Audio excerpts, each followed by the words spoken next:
जय श्री कृष्णा। आज रविवार के दिन आइए सुनते हैं माँ गंगा की यह कथा। गंगा जाह्नवी और भागीरथी कहलाने वाली गंगा नदी भारत की सबसे महत्वपूर्ण नदियों में से एक है। यह मात्र एक जल स्रोत नहीं है, बल्कि भारतीय मान्यताओं में यह नदी पूजनीय है, जिसे गंगा माँ अथवा गंगा देवी के नाम से सम्मानित किया जाता है। एक पौराणिक कथा के अनुसार गंगा पृथ्वी पर आने से पहले सूर्यलोक में रहती थी। तो क्या कारण था जो यह पवित्र नदी धरती पर आई? इसे यहाँ कौन लाया?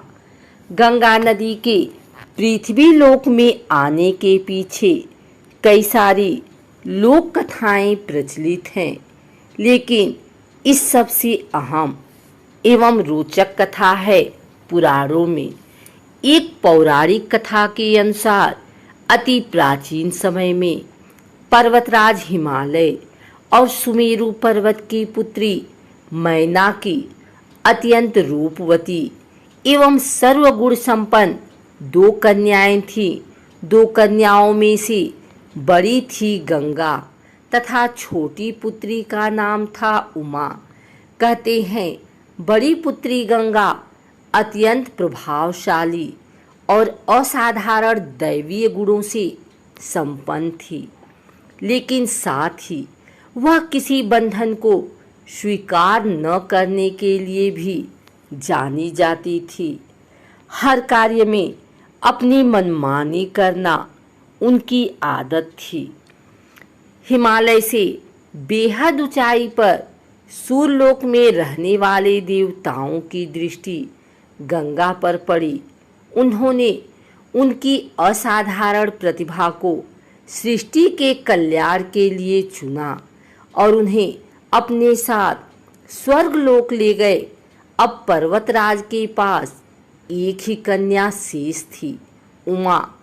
उमा ने भगवान शिव की तपस्या की और तप पूर्ण होने पर भगवान शंकर को ही वर के रूप में मांग लिया। इस तरह से दोनों का विवाह संपन्न हुआ। शिव और उमा के विवाह के वर्षों बाद भी दोनों को संतान प्राप्ति ना हुई। एक दिन भगवान शिव के मन में संतान उत्पन्न करने का विचार आया। तब उनके इस विचार की सूचना सृष्टि के रचनाकार ब्रह्मा जी तक पहुंची तो उनके सहित सभी देवता चिंता में पड़ गए। उन्हें यह समझ नहीं आ रहा था कि महादेव जैसे अत्यंत तेजस्वी देव के संतान के तेज को कौन संभाल सकेगा। इसका जवाब उन्हें स्वयं भगवान शंकर के अलावा कोई नहीं दे सकता था। तो सभी अपनी पुकार लेकर उनके पास पहुंच गए। उनके कहने पर अग्नि ने यह भार ग्रहण किया और परिणाम स्वरूप अग्नि के समान महान तेजस्वी स्वामी कार्तिकेय का जन्म हुआ। देवताओं के इस षड्यंत्र से उमा के संतान होने में बाधा पड़ी तो उन्होंने क्रुद्ध होकर देवताओं को श्राप दे दिया कि भविष्य में वे कभी पिता नहीं बन सकेंगे। इस बीच सूर्यलोक में विचरण करती हुई गंगा से उमा की भेंट हुई। गंगा ने उमा को बताया कि अब वह सूर्यलोक में और नहीं रहना चाहती और अपनी मातृभूमि पृथ्वी पर जाना चाहती हैं। जिस पर उमा ने गंगा को आश्वासन दिया कि वे भविष्य में उसकी इस प्रार्थना का कोई ना कोई समाधान अवश्य निकालेंगी। यहीं से गंगा के पृथ्वी पर आने की कथा का एक नया अध्याय शुरू होता है, जो कि भगवान राम की नगरी अयोध्या से जुड़ा है। जिसे पुराणों में अयोध्यापुरी के नाम से जाना जाता था, वहाँ सगर नाम के एक राजा थे जिनकी कोई संतान नहीं थी।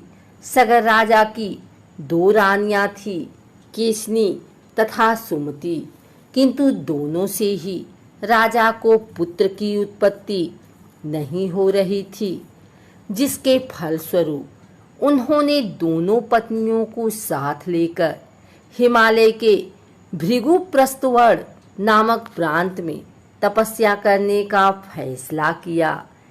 एक लंबी तपस्या के बाद महर्षि भृगु राजा और उनकी पत्नियों से प्रसन्न हुए और वरदान देने के लिए प्रकट हुए।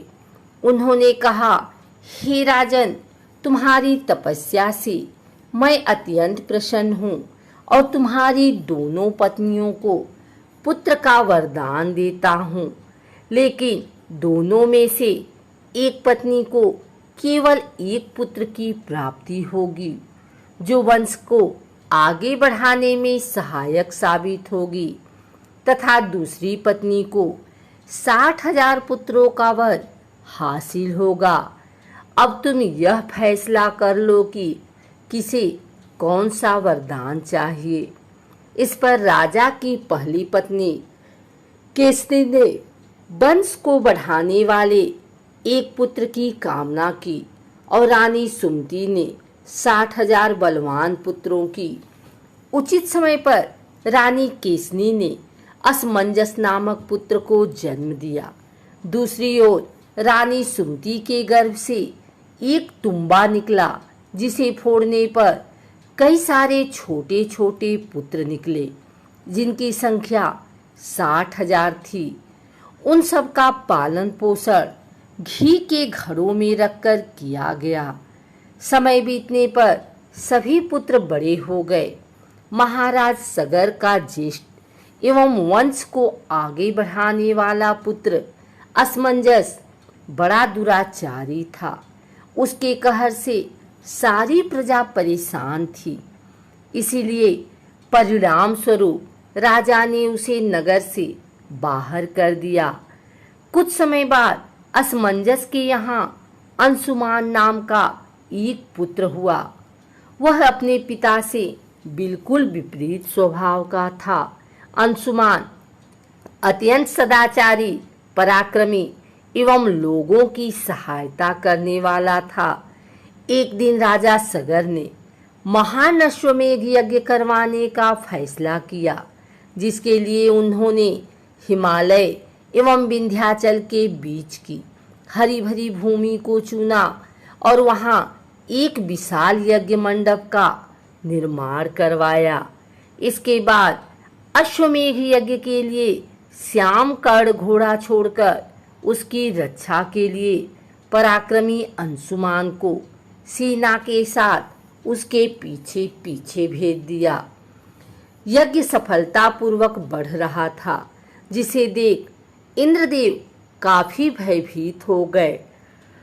तभी उन्होंने एक राक्षस का रूप धारण किया और हिमालय पर पहुंचकर राजा सगर के उस घोड़े को चुरा लिया। घोड़े की चोरी की सूचना पाते ही राजा सगर के होश उड़ गए। उन्होंने शीघ्र ही अपने 60,000 पुत्रों को आदेश दिया कि घोड़ा चुराने वाले को किसी भी अवस्था में जीवित या मृत पकड़कर लेकर आओ। आदेश सुनते ही सभी पुत्र खोजबीन में लग गए। जब पूरी पृथ्वी खोजने पर भी घोड़ा नहीं मिला तो उन्होंने पृथ्वी को खोदना शुरू कर दिया, यह सोचकर कि शायद पाताल लोक में उन्हें घोड़ा मिल जाए। अब पाताल में घोड़े को खोजते खोजते वे सनातन वसुदेव कपिल के आश्रम में पहुंच गए। वहां उन्होंने देखा कि कपिल मुनि आंखें बंद किए बैठे हैं और ठीक उनके पास यज्ञ का वह घोड़ा बंधा हुआ है, जिसे वह लंबे समय से खोज रहे थे। इस पर सभी मंदबुद्धि पुत्र क्रोध में कपिल मुनि को घोड़े का चोर समझकर उन्हें अपशब्द कहने लगे। उनके इस कुकृत्यों से कपिल मुनि की समाधि भंग हो गई। आंखें खुलते ही उन्होंने क्रोध में सभी राजकुमारों को अपने तेज से भस्म कर दिया, लेकिन इसकी सूचना राजा सगर को नहीं थी। जब लंबा समय बीत गया तो राजा फिर से चिंतित हो गए। अब उन्होंने अपने तेजस्वी पौत्र अंशुमान को अपने पुत्रों तथा घोड़े का पता लगाने के लिए आदेश दिया। आज्ञा का पालन करते हुए अंशुमान उस रास्ते पर निकल पड़ा जो रास्ता उसके चाचाओं ने बनाया था। मार्ग में उसे जो भी पूजनीय ऋषि मुनि मिलते वह उनका सम्मान पूर्वक आदर सत्कार करता। खोजते खोजते वह कपिल आश्रम के पास पहुंचा। वहां का दृश्य देख वह बेहद आश्चर्यचकित हुआ। उसने देखा कि भूमि पर उसके 60,000 चाचाओं के भस्म हुए शरीरों की राख पड़ी थी और पास ही यज्ञ का घोड़ा चल रहा था। यह देख वह निराश हो गया। अब उसने राख को विधि पूर्वक प्रवाह करने के लिए जलाशय खोजने की कोशिश की, लेकिन उसे कुछ न मिला। तभी उसकी नजर अपने चाचाओं के मामा गरुड़ पर पड़ी। उसने गरुड़ से सहायता मांगी तो उन्होंने उसे बताया कि किस प्रकार से कपिल मुनि द्वारा उसके चाचाओं को भस्म किया गया है। वह आगे बोले कि उसके चाचाओं की मृत्यु कोई साधारण नहीं थी, इसीलिए उनका तर्पण करने के लिए कोई भी साधारण सरोवर या जलाशय काफी नहीं होगा। इसके लिए तो केवल हिमालय की ज्येष्ठ पुत्री गंगा के जल से ही तर्पण करना सही माना जाएगा। गरुड़ द्वारा राय मिलने पर अंशुमान घोड़े को लेकर वापस अयोध्या पहुंचा और राजा सगर को सारा वाक्य बताया। राजा काफी दुखी हुए, लेकिन अपने पुत्रों का उद्धार करने के लिए उन्होंने गंगा को पृथ्वी पर लाने का फैसला किया। लेकिन यह सब होगा कैसे, उन्हें समझ में नहीं आया। कुछ समय पश्चात महाराज सगर का देहांत हो गया, जिसके बाद अंशुमान को राजगद्दी पर बैठाया गया। आगे चलकर अंशुमान को दिलीप नामक पुत्र की प्राप्ति हुई। उसके बड़े होने पर अंशुमान ने उसे राज्य सौंप दिया और स्वयं हिमालय की गोद में जाकर गंगा को प्रसन्न करने के लिए तपस्या करने लगे। उनके लगातार परिश्रम के बाद भी उसे सफलता हासिल ना हुई और कुछ समय बाद अंशुमान का देहांत हो गया। अंशुमान की तरह ही उसके पुत्र दिलीप ने भी राज्य अपने पुत्र भगीरथ को सौंपकर गंगा को पृथ्वी पर लाने के लिए तपस्या शुरू कर दी, लेकिन उन्हें भी कोई फल हासिल न हुआ। दिलीप के बाद भगीरथ ने भी गंगा तपस्या का फैसला किया, लेकिन उनकी कोई संतान ना होने के कारण उन्होंने राज्य का भार मंत्रियों को सौंपकर हिमालय जाने का फैसला किया।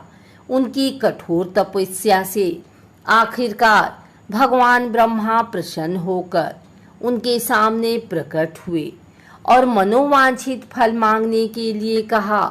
भगीरथ ने ब्रह्मा जी से कहा, हे प्रभु, मैं आपके दर्शन से अत्यंत प्रसन्न हूँ। कृपया आप मुझे सगर के पुत्रों का उद्धार करने के लिए गंगा का जल प्रदान कर दीजिए तथा साथ ही मुझे एक संतान भी दें, ताकि इक्ष्वाकु वंश नष्ट न हो। भगीरथ की प्रार्थना सुन ब्रह्मा जी मुस्कुराए और बोले, हे वत्स, मेरे आशीर्वाद से जल्द ही तुम्हारे यहाँ एक पुत्र होगा, किंतु तुम्हारी पहली मांग गंगा का जल लेना है। यह मेरे लिए कठिन कार्य है, क्योंकि जब गंगा जी वेग के साथ पृथ्वी पर अवतरित होंगी तो उनके वेग को पृथ्वी संभाल नहीं सकेगी। ब्रह्मा जी आगे बोले, यदि गंगा के वेग को संभालने की किसी में क्षमता है तो वह है केवल महादेव जी। इसलिए तुम्हें पहले भगवान शिव को प्रसन्न करना होगा। यह बोल ब्रह्मा जी वापस ब्रह्मलोक की ओर प्रस्थान कर गए। उनके जाते ही अगले 1 वर्ष तक भगीरथ ने पैर के अंगूठे के सहारे खड़े होकर महादेव जी की तपस्या की। इस दौरान उन्होंने वायु के अलावा अन्य किसी भी चीज का ग्रहण नहीं किया। उनकी इस कठोर तपस्या से प्रसन्न होकर महादेव जी ने उन्हें दर्शन दिए और बोले, हे परम भक्त, तुम्हारी भक्ति से मैं बेहद प्रसन्न हुआ। मैं अवश्य तुम्हारी मनोकामना को पूरा करूंगा, जिसके लिए मैं अपने मस्तक पर गंगा जी को धारण करूंगा। इतना कहकर भगवान शिव वापस अपने लोक चले गए। यह सूचना जब गंगा जी तक पहुंची तो वह चिंतित हो गई, क्योंकि वह सूरलोक छोड़ कहीं जाना नहीं चाहती थी। उन्होंने योजना बनाई कि वह अपने प्रचंड वेग से शिव जी को बहाकर पाताल लोक ले जाएंगी। परिणाम स्वरूप गंगा जी भयानक वेग से शिव जी के सिर पर अवतरित हुई, लेकिन शिव जी गंगा की मनसा को समझ चुके थे। गंगा को अपने साथ बांधे रखने के लिए महादेव जी ने गंगा धाराओं को अपनी जटाओं में धीरे धीरे बांधना शुरू कर दिया। अब गंगा जी इन जटाओं से बाहर निकलने में असमर्थ थी। गंगा जी को इस प्रकार शिव जी की जटाओं में विलीन होते देख भगीरथ ने फिर शंकर जी की तपस्या की। भगीरथ के इस तपस्या से शिव जी फिर से प्रसन्न हुए और आखिरकार गंगा जी को हिमालय पर्वत पर स्थित बिंदुसर में छोड़ दिया। छोड़ते ही गंगा जी 7 धाराओं में बट गई। इन धाराओं में से पहली 3 धाराएं हृदनी, पावनी और नलिनी पूर्व की ओर प्रवाहित हुई। अन्य 3 सुचक्षु, सीता और सिंधु धाराएं पश्चिम की ओर बही और आखिरी एवं 7वीं धारा महाराज भगीरथ के पीछे पीछे चल पड़ी। महाराज जहां भी जाते वह धारा उनका पीछा करती। एक दिन गलती से चलते चलते गंगा जी उस स्थान पर पहुंची जहां ऋषि जन्हू यज्ञ कर रहे थे।